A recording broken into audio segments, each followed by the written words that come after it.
Good Morning Business, French Tech.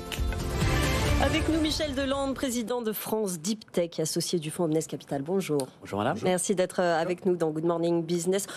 France Deep Tech, création de France Deep Tech, on va réexpliquer déjà ce qu'est la Deep Tech et quel secteur cela concerne. Alors la Deep Tech a une définition qui est assez simple. C'est en fait on parle d'innovation de rupture issue de la recherche fondamentale. Ça c'est vraiment la première définition. Mais il y a différents aspects qui viennent compléter ça. Le premier aspect, c'est qu'on voit que pour la première fois, il y a des innovations de rupture qui viennent de disciplines scientifiques différentes et qui viennent travailler ensemble. Donc on voit le numérique qui travaille avec la physique, qui travaille avec les mathématiques, qui viennent travailler avec les sciences naturelles. Donc ça c'est un aspect qui est spécifique à la Deep Tech. Et puis un autre aspect qui est spécifique à la Deep Tech, c'est aussi une nouvelle manière de faire. Donc on appelle ça le test and learn. C'est-à-dire qu'au lieu de faire un gros projet, puis vous allez tester à la fin si ça marche, vous allez faire ça étape par étape et puis voir si ça fonctionne. Bon, le meilleur cas, on le sait tous, c'est SpaceX, d'Elon Musk. Donc voilà, donc ça c'est la définition de la Deep Tech.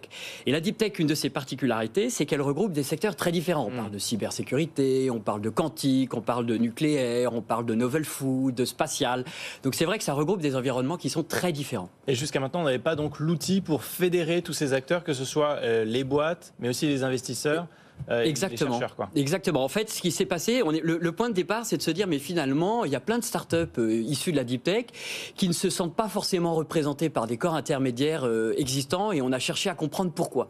Et en fait, la première raison, ça a été que nous, société Deep Tech, on a des spécificités, beaucoup de recherche, de la propriété intellectuelle, des brevets à promouvoir, bien souvent beaucoup de projets d'industrialisation. Je crois que dans l'association, là, sur les 100 startups qui nous ont rejointes, il y a 83% ont un projet d'industrialisation. Donc toutes ces spécificités-là, en fait, fédèrent les startups Deep Tech.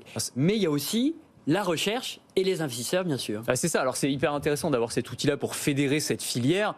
Est-ce qu'on a les moyens aujourd'hui de rattraper ce qu'il faut bien appeler un retard sur les États-Unis? Je regardais les chiffres rapidement, les chiffres du BCG, c'est 100 milliards de dollars d'investissement, les Deep Tech, par an, et en Europe, on représente que 14% de ces 100 milliards. Et la France, c'est une partie non négligeable, j'imagine, de l'Europe, mais on est encore tout petit par rapport aux Américains, par exemple. Oui, on est petit. Nous, on considère que les montants levés par les startups françaises en 2022, c'était 3 milliards, portés par à peu près 270 startups. Voilà, donc voilà les chiffres en France. Évidemment, c'est un sujet qui est très important. Sur le financement, donc nous, on va se concentrer sur 4 thématiques, là, l'association, justement, dont une est le financement. Parce que quand on regarde ce qui se passe sur le financement des startups Deep Tech, on voit que les phases de seed, les phases de série A sont assez bien couvertes.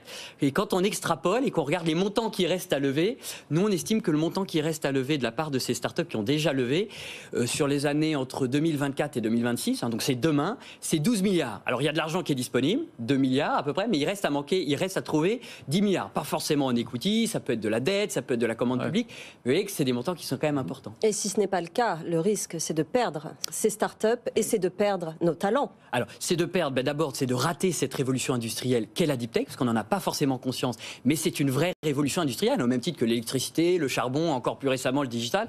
Et puis on sait en plus que, vous savez, ces révolutions industrielles, il y a la vraie révolution de rupture, et puis après elle est suivie par une révolution des usages. Si on rate la révolution de la révolution de la Deep Tech, oui, on va rater la révolution des usages issus de la Deep Tech. Donc c'est très important. Mais Michel Delande, est-ce qu'il ne fallait pas faire plutôt Europe Deep Tech plutôt que France Deep Tech? Parce qu'aujourd'hui, on voit bien que les échelles ne sont pas les mêmes. On veut rivaliser avec les Chinois, avec les Américains. Ce n'est pas à la taille de la France, même si on a des très beaux talents, effectivement, qui nous sont volés souvent. Alors, on a une vocation européenne. On s'est posé la question, est-ce qu'on commence directement européen ou est-ce qu'on commence français?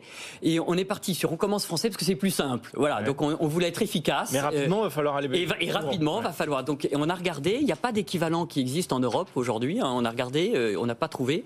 Mais l'idée, évidemment, c'est de fédérer, vous l'avez bien compris, ce qu'aujourd'hui on fédère, instituts de recherche, tout le monde académique, les investisseurs et les startups. Et l'idée, effectivement, dans un deuxième temps, c'est d'être rejoint par des pays européens. En fait, faites-nous rêver un peu avec quelques-uns de vos adhérents. Oui. Voilà, qu'est-ce qui va transformer complètement nos vies là, dans les années qui viennent? C'est quoi les technologies de rupture qui arrivent? Alors, celle qui vient tout de suite en tête, c'est le quantique. Voilà, ouais. Le quantique, ça permet de faire très simplement des calculs beaucoup plus rapides en consommant beaucoup moins d'énergie. La France a mené un plan quantique qui a été très productif. Je vous rappelle qu'on a un prix Nobel dans ce domaine-là qui est Alain Aspect, avec des sociétés qui ont donné lieu à la création de sociétés comme Pascal comme Candela, comme Alice et Bob, qui sont très prometteuses. Donc ça, ça, c'est vraiment un aspect qui est très, très important. On a aussi beaucoup d'innovation dans le domaine du spatial. On a une société par exemple comme Unseen Labs qui développe une constellation de nanosatellites pour faire de la surveillance de navires en mer. On a une société franco-allemande qui s'appelle The Exploration Company qui veut faire des cargos spatiaux. Le champ, encore une fois, est infini. Hein. Et de viande cellulaire. Et de viande cellulaire, absolument. Il faut savoir que l'agriculture représente à peu près 25% de l'émission de carbone. Oui. Donc il y a probablement beaucoup de choses à faire dans ce domaine-là.